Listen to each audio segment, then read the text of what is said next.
شیخ رشید احمد کو گرفتار کر لیا گیا۔ بھتیجے شیخ راشد شفیق نے پاکستان عوامی مسلم لیگ کی سربراہ کی گرفتاری کی تصدیق کر دی۔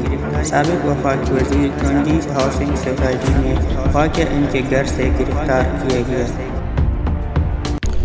تفصیلات کے مطابق پاکستان عوامی مسلم لیگ کے سربراہ اور سابق وفاقی وزیر شیخ رشید احمد کو پولیس کی جانب سے گرفتار کر لیا گیا۔ ARY نیوز کے مطابق بھتیجے شیخ راشد شفیق نے شیخ راشد احمد کی گرفتاری کی تصدیق کر دی۔ بتایا گیا کہ سابق وفاقی وزیر کنڈیز ہاؤسنگ سوسائٹی میں واقع ان کے گھر سے گرفتار کیا گیا۔ تاہم یہ معلوم نہیں ہوا کہ انہیں کس الزام میں گرفتار کیا گیا، نہ ہی یہ معلوم ہو سکا کہ انہیں پولیس کس تانے لی گئی۔ اس سے قبل بدھ کے روز اسلام آباد ہائی کورٹ نے شیخ رشید کی تانہ ابھارہ طلبی کا نوٹس معطل کر دیا تھا۔ بدھ کو شیخ رشید کی پولیس اسٹیشن طلبی کے خلاف درخواست پر سماعت کے دوران عوامی مسلم لیگ کے سربراہ شیخ راشد وکلاء کے ساتھ عدالت میں پیش ہوئی۔ شیخ رشید کے وکیل نے پولیس کے نوٹس اور مقدمہ درج کی درخواست پڑھ کر سنائی۔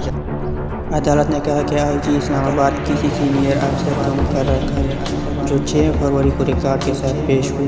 جسٹس طارق محمود جہانگیری نے شیخ رشید کی درخواست پر نوٹس جاری کیا۔ اسلام آباد ہائی کورٹ نے کہا کہ درخواست SSP کے نام کیسے دی جا سکتی ہے؟ مقدمہ اندراج کی درخواست تو پولیس اسٹیشن کے SHO کے نام ہوتی ہے۔ عدالت نے شیخ رشید کے وکیل سے فوجداری کے دفعہ 60 پڑھنے کی ہدایت کی۔ شیخ رشید کے وکیل نے کہا کہ اگر مقدمہ درج ہو جاتا ہے تو تفتیش کے لیے پیش ہونے کا نوٹس دیا جا سکتا ہے۔ نئی روایت بنائی جا رہی ہے کہ پولیس FIR درج ہونے سے قبل تفتیش کے لیے بلا رہی ہے۔ پولیس نے آفیشیل اکاؤنٹ سے ٹویٹ کیا کہ شیخ رشید کو پیش ہونے کے لیے مزید مہلت دی جا رہی ہے۔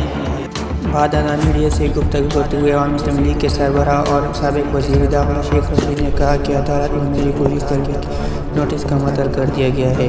انہوں نے کہا کہ عدالت نے IG اسلام آباد کو 6 تاریخ کو طلب کر دیا ہے۔ شیخ رشید نے کہا کہ عدالت نے کہا کہ اس طرح کے نوٹس کا کوئی جوڑ نہیں بنتا۔